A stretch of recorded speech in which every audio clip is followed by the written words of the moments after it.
Our partnership with Kenya is really so important.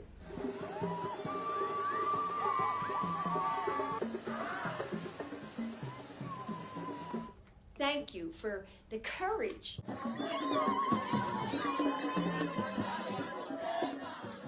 This is my third visit to Kenya. I have many incredible memories here. America's First Lady, Jill Biden, landed in Kenya after a tour of Namibia, received with music and dance by her Kenyan counterpart, Rachel Ruto. Word is President Joe Biden will soon visit Kenya, following in the footsteps of President Barack Obama, who visited Kenya in July 2015. Hey! Habari zenu! Question is, will the First Lady's visit only strengthen ties between America and African states? Or is the impending visit by President Joe Biden a pointer to America losing its mojo in Africa and the world at large? Let's find out.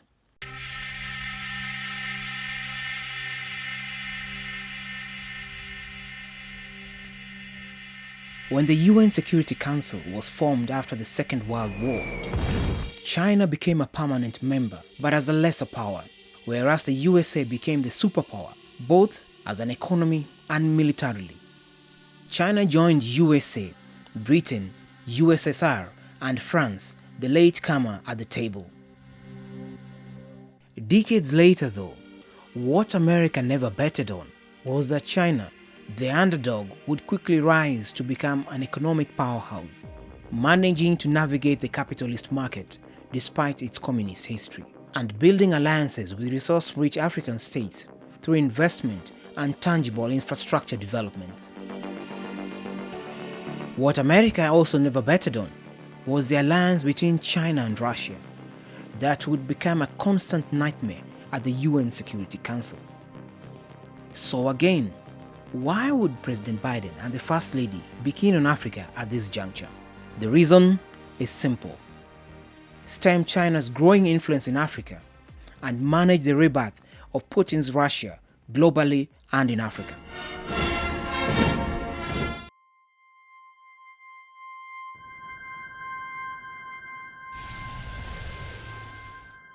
America's traditional approach to Africa has always been humanitarian assistance, while China has embarked on mega infrastructure projects and loans that America has often referred to as a debt trap.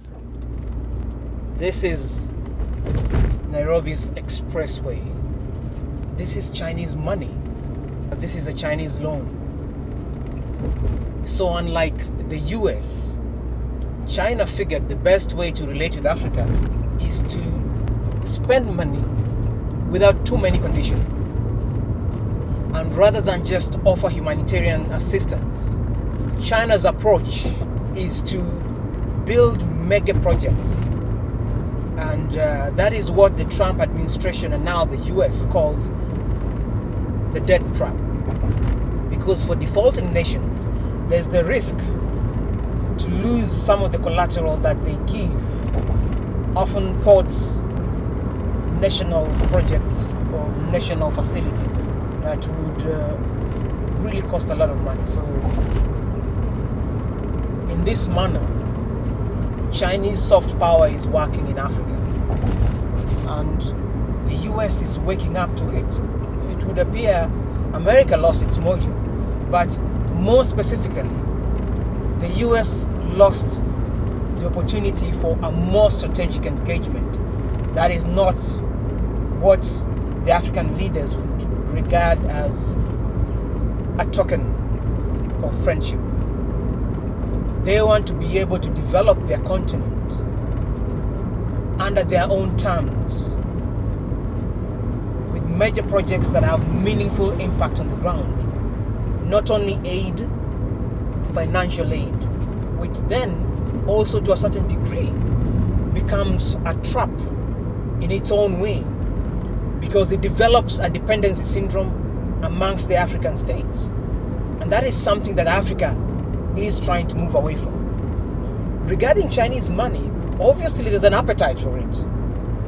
And African leaders are absorbing that Chinese funding on a very high scale. So the debt really is high. But the value can only be realized if that money is well utilized to achieve the targets that will be meaningful to citizens of any state in Africa. That really is the crux of the matter here.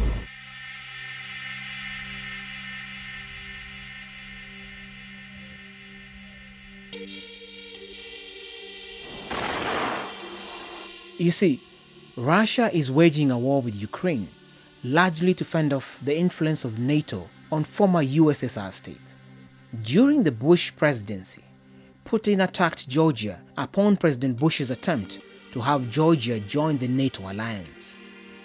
In the Obama era, he went a step further and annexed Crimea with little resistance other than economic sanctions. Today, Putin is attempting to return Ukraine to its fold. Yet, despite its atrocities against Ukraine, African states are seemingly saying to the global north and NATO that this isn't their war. Our goal is to work unrelentingly toward the upliftment of our respective nations and to do so through the instruments of foreign policy that we have at our disposal. So African countries, while not directly denouncing Putin's war, are still angling for closer ties with the West. What can America do? The reason why intra-Africa trade is low is because of physical infrastructure and logistics. That physical infrastructure, road, rail, can be financed by capital from the US. And the market that comes as we increase the intra-Africa trade can benefit both US and African farms.